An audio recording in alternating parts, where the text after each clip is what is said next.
There's a moment before every social situation. A heartbeat that skips, a breath that feels too shallow, a mind whispering, "What if I say the wrong thing?" That's the quiet world of someone living with social anxiety. It's not just nervousness, it's a constant mental rehearsal of every possible mistake. You think of what you'll say it, how it might sound, and how it could go wrong. Then, when it's finally time to speak, your mind goes blank. And afterward, you replay it all: the words, the tone, the silence, as if it were an exam you failed without knowing it. Psychologically, social anxiety is rooted in hyper-awareness. Your brain doesn't just see the world, it studies it. Every smile, every glance, every pause feels loaded with meaning. It's not arrogance, it's survival. Your mind learned that being noticed could lead to pain, that attention might turn into judgment. So it built a radar that never turns off. You don't just enter a room, you scan it. You sense who's safe, who's watching, where you could stand without being in the way. It's exhausting because your brain isn't just living, it's predicting. Social anxiety often begins young. Maybe you were laughed at for being different. Maybe someone called you too quiet, too weird, too much. Maybe every time you spoke, someone made it a joke. Over time, your nervous system memorized humiliation. It started to protect you from it by avoiding risk altogether. So you became cautious. You stopped raising your hand. You stopped joining conversations. You began to believe that silence was safer than visibility. But safety over time becomes a prison, and the bars are built from your own self-doubt.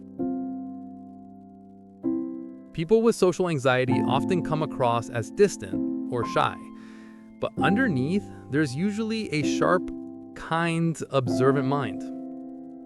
You notice details others miss: the tremor in someone's laugh, the sadness behind a joke, the way tension fills the room before anyone speaks. You're tuned into everything, except your own safety.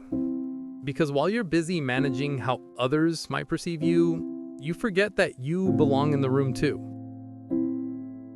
Social anxiety isn't a lack of confidence.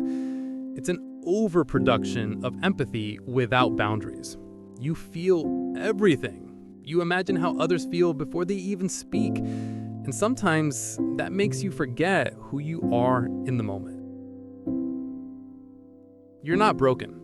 You're just carrying awareness that was never meant to be this heavy. Here's the cruel part. Your brain doesn't just prepare for rejection, it expects it. Even in neutral moments, even when people are kind, you start interpreting silence as dislike, politeness as pity, kindness as obligation. You tell yourself, they're just being nice. But what if they're not?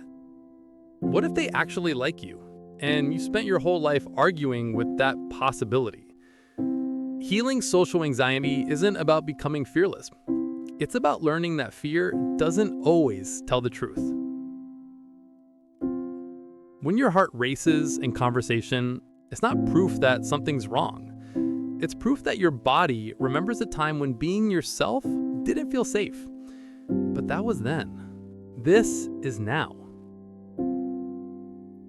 Now you get to teach your body what safety feels like. Start small. Stay in the room even when your thoughts tell you to run. Speak even when your voice shakes.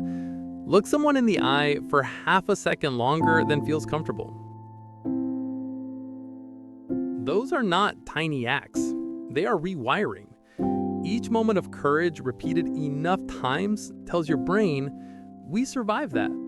We're okay. Healing social anxiety isn't loud or quick.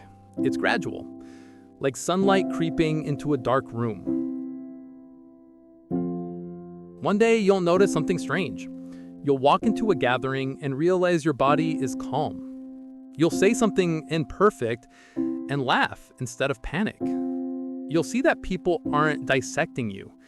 They're too busy worrying about themselves. That's when you'll understand you were never the problem. You were just too aware in a world that didn't know how to make you feel safe. And the truth is, your quiet nature, your thoughtfulness, your sensitivity, those are not flaws. They are strengths disguised as struggle. Because once you learn to calm the fear behind them, you'll see what's underneath. Empathy, intuition, emotional depth, authenticity. Social anxiety doesn't erase who you are. It only hides you until you're ready to return. And when you do, the world will feel different. Not because it changed, but because you finally learned to exist in it without shrinking. That's the psychology of people with social anxiety. Not broken, not weak, just trying every day to feel safe being real. One day you'll realize that the people you've been comparing yourself to are just as unsure as you are. They also rehearse conversations in their heads, also fear saying too much or too little, also wonder if they're being judged. We're all just trying to belong, without losing ourselves in the process. That's the quiet truth social anxiety hides. You were never alone in feeling this way. Everyone carries some form of nervousness. Yours just learned to speak louder.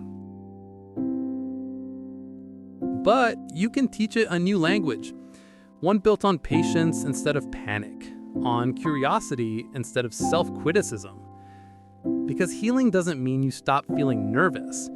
It means you stop believing the nerves are evidence of failure. They're just signs that you care, that you're alive, that you're showing up anyway.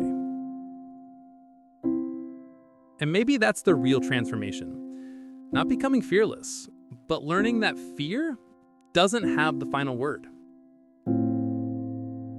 So next time you feel the shaking hands, the quickened breath, the thoughts racing ahead of your words, pause. You're not broken. You're just human. And you're doing something your anxiety never wanted you to do. You're living.